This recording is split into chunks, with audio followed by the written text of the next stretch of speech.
Welcome to the Explainer. In these explainers, we love to deconstruct complex topics.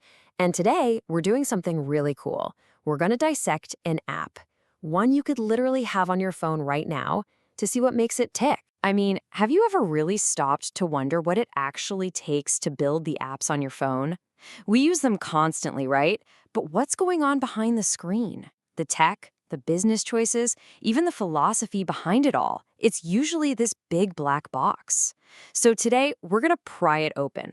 We're peeling back the layers on what looks like a super simple expense tracker, and we're going to show you the complete anatomy of a modern app. All right, so let's start where everyone starts, the App Store. We're going to look at this from the outside in. What's the promise? What's the pitch that makes you, the user, actually hit that install button? Okay, so here's the hook right from its App Store page. Take control. Easy to use companion. See those words? Control. Easy. It's not just selling you a tool, it's selling a feeling. It's promising empowerment and simplicity, not just, a boring spreadsheet. And to back up that promise, here are the features it offers. Yeah, you can track income and expenses. That's the basic stuff. But the real goal here is to let you categorize everything, see your whole history, get that instant balance. Each one of these features is like a little building block, all stacking up to give you that feeling of financial clarity. And, a huge part of getting that clarity isn't just seeing a list of numbers. It's about visualizing your spending habits. This is the magic trick, really. This is where a really great app takes all that raw data and turns it into something you can actually understand at a glance. And boom, here it is in action. See? Instead of some clunky spreadsheet, you get this beautiful, simple donut chart. Instantly, you can see that, wow, 40% of my money is going to food. That's the power we're talking about. It transforms a boring list of transactions into a genuine, immediate insight. Okay, so we've seen the shiny exterior, right? The simple, friendly promise. But now, let's pop the hood. What's the engine that's making all of this work? What's the tech that makes this whole seamless experience even possible? So the app is built with something called Flutter. It's from Google, and you can think of it like a master key for building apps.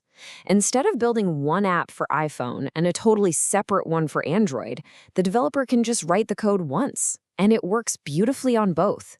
It's a game changer and super efficient. But, okay, here's a really, really important question, especially when we're talking about our money. When you punch in your expenses, where does that data actually go? Does it get beamed up to some company server in the cloud? Or does it stay right there with you? And this is where things get really interesting. The developer made a choice that's kind of rare these days. See, most apps would grab your data and store it on their cloud servers. But this one, it doesn't. Everything is stored locally, right on your phone. And that has some huge benefits. Your data is way more private, it's more secure, and hey, the app even works perfectly when you don't have an internet connection. The way it does this is with a cool piece of tech called SQLite. The best way to think about it is it's like a tiny, self-contained, and totally private digital diary for the app. It's stored right there on your phone, organizing all your info without ever having to share it with the outside world. And this table, it shows you exactly how that digital diary gets written. It's so clean and simple. Every single time you log something, like say that coffee for $4.50, it just creates a new row. And each piece of info, the title, the amount, the date, the category, it all gets filed away neatly into its own little column. Super organized. So that decision to keep all your data local, it's a really big deal. It has massive implications, and it brings us to the two biggest questions that you should be asking about any app you use. What's the deal with my privacy?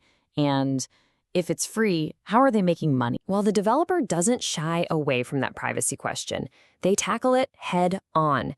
This quote is right from their official data safety policy, and it couldn't be clearer. No data shared with third parties. Full stop. They're making a direct promise that your info isn't being sold or passed around. And honestly, they take it even one step further. It's even better than a promise. Because everything is stored locally on your phone, the developer literally cannot collect your data. They have no way to see it. They don't know your income, what you spend money on, nothing. It's not just a policy. It's physically built into the app's design. That's what we call privacy by design, which, of course, brings us to that million-dollar question, right? If they're not selling your data, which, let's be honest, is how a lot of free apps make money, then how does this thing exist? What's the business model? How do they keep the lights on? The answer is refreshingly honest and simple. They use Google's AdMob platform to show just two kinds of ads. There's a little banner ad that just sits at the bottom of the home screen, and then when you go to add a new transaction, a full-screen ad pops up. That's it.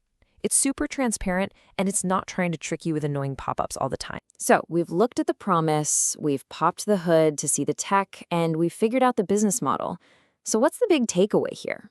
After dissecting this whole thing, what does the anatomy of this app really tell us about what it means to build great software in this day and age? What it gives us is a fantastic blueprint for how to build a solid, respectable app today.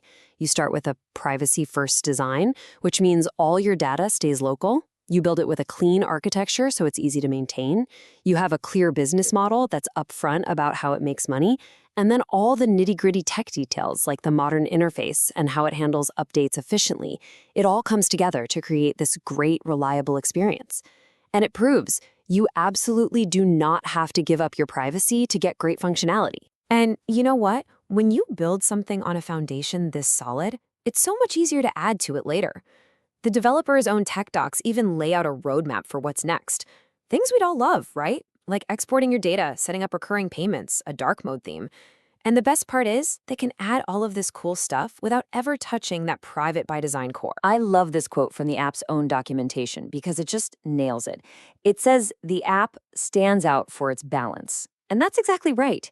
It's not just about being good at one thing. It's about hitting that perfect, and often difficult, balance between functionality, usability, and just technical excellence, being built the right way. So at the end of the day, understanding how an app like this is put together makes us all smarter users.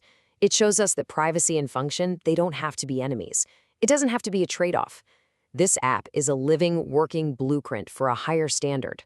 And that really leaves us with one final, crucial question to think about.